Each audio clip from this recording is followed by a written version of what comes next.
Hi friends, வணக்கம். சென்னை மதுரவாயல் பகுதியைச் சேர்ந்த தொழிலதிபரின் மனைவி மற்றும் பிள்ளைகள் கோவையில் வசித்து வருகின்றனர். ஒவ்வொரு வாரமும் இவர் தனது மனைவி பிள்ளைகளை பார்க்க கோவை வந்து செல்வது வழக்கம். இவரது செல்போன் எண்ணுக்கு போட்டிம் என்ற இன்டர்நேஷனல் ஆஃப் மூலம் கடந்த மாதம் அழைப்பு ஒன்று வந்துள்ளது. அதில் பேசிய மர்ம நபர், தொழிலதிபர் தனது மனைவி பிள்ளைகளை பார்க்க கோவைக்கு வரக்கூடாது என்றும், வந்தால் கொலை செய்து விடுவேன் என்று மிரட்டல் விடுத்துள்ளார்.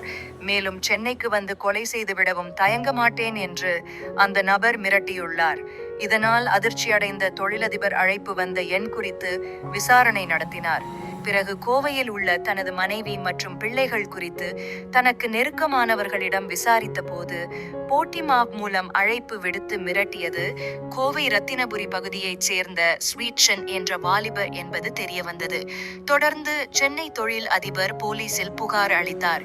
புகாரின் பேரில் போலீசார் நடத்திய விசாரணையில் அந்த எண் நாராயணன் என்ற பெயரில் சிம் கார்டு எடுக்கப்பட்டு அந்த சிம் கார்டை ஸ்வீட்சன் பயன்படுத்தி தொழிலதிபரை மிரட்டியது தெரியவந்தது. சென்னை போலீசார் கோவை ரத்தினபுரி பகுதியை சேர்ந்த ஸ்வீட்சன் வயது 30 என்ற வாலிபர் மீது கொலை மிரட்டல் உள்ளிட்ட 3 பிரிவுகளின் கீழ் வழக்கு பதிவு செய்து விசாரணை நடத்தினர். தொடர்ந்து கோவைக்கு வந்த சென்னை தனிப்படை போலீசார் ரத்தினபுரியில் உள்ள ஸ்வீட்சன் வீட்டிற்கு சென்று அவரை கைது செய்ய சென்றனர். போலீசாரை பார்த்த ஸ்வீட்சன் வீட்டின் கண்ணாடி ஜன்னலை உடைத்துக் கொண்டு தப்பிச் சென்றார். போலீசார் அவரை துரத்திச் சென்று பிடிக்க முடியவில்லை. தொடர்ந்து ஸ்வீட்சனுக்கு சென்னை போலீசார் சம்மன் அனுப்பினர். அப்போது போலீசார் நடத்திய விசாரணையில் பல திடுக்கிடும் தகவல்கள் வெளியானது. கோவை ரத்தினபுரியைச் சேர்ந்த ஸ்வீட்சன் சரவணம்பட்டி பகுதியில் உள்ள தனியார் கல்லூரியில் இசை பிரிவில் உதவியாளராக பணிபுரிந்து வருகிறார். ராமநாதபுரத்தில் உள்ள லிவ்விங் காட் ஆலயத்தில் அட்மினாக பணிபுரிந்து வருவதும், பகுதி நேரமாக கிறிஸ்தவ தேவாலயங்களில் இசை வாசிக்கும் பணியில் வாரம் 3,000 ரூபாய் சம்பளத்திற்கு பணிபுரிந்து வந்துள்ளார். சிங்காநல்லூரில் உள்ள ஒரு நிறுவனத்தில் ஸ்வீட்சன் பணிபுரியும் போது சென்னை தொழிலதிபரின் மனைவியும் அந்த நிறுவனத்தின் உரிமையாளர் மகளுடன் பழக்கம் ஏற்பட்டுள்ளது. அந்த சமயத்தில் தனிமையில் இருக்கும்போது ஸ்வீட்சன் தொழிலதிபர் மனைவியுடன் எடுத்துக்கொண்ட புகைப்படங்களை காட்டி பணம், நகைகளை மிரட்டி வாங்கியுள்ளார். இது பற்றி தகவல் அறிந்த அந்த தொழிலதிபர் மனைவியின் தந்தை தனது மகளின் வாழ்க்கை கெட்டுவிடும் என்ற அச்சத்தில் ஸ்வீட்சன் மற்றும் அவரது பெற்றோரை அழைத்து இதுபோல் நடந்து கொள்ள வேண்டாம் என எச்சரித்து அனுப்பியுள்ளார். ஸ்வீட்சன் மன்னிப்பு கேட்டுவிட்டு சென்று விட்டார். அதைத் தொடர்ந்து சிறிது நாட்கள் கழித்து ஸ்வீட்சன் அந்த பெண்ணை தொடர்ந்து தொடர்பு கொண்டு தனது காதல் வலையை வீசியுள்ளார். ஸ்வீட்சன் இதே போல பல பெண்களிடம், குறிப்பாக 40 வயதுக்கு மேற்பட்ட தொழிலதிபர்களின் மனைவிகளை குறிவைத்து அன்பாக பேசி பழகி பின்னர் அவர்களுடன் எடுக்கும் போட்டோக்களை அவர்களது குடும்பத்திற்கு அனுப்பிவிடுவேன் என்று மிரட்டி பணம், நகைகளை பறித்து வந்துள்ளார்.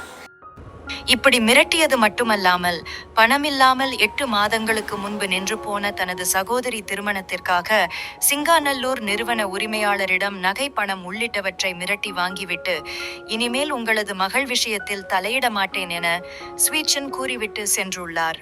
பின்னர் சிறிது நாட்கள் கழித்து தனது சகோதரிக்கு கார் வாங்கி தர வேண்டும் என மீண்டும் பணம் கேட்டுள்ளார். அப்போது தொழிலதிபரின் மனைவியின் தந்தை பிரச்சனை முடிந்துவிட்டது என நினைத்ததாகவும், மீண்டும் ஏன் இப்படி தொந்தரவு செய்கிறீர்கள் என மனவேதனை அடைந்தார்.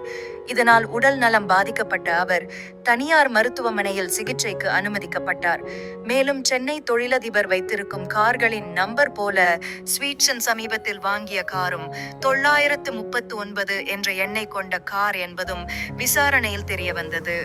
திருமணமான தொழிலதிபர்களின் மனைவியை குறிவைத்து பழகும் ஸ்வீட்சனுக்கு அவரது குடும்பத்தாரே உதவி செய்து வந்துள்ளனர்.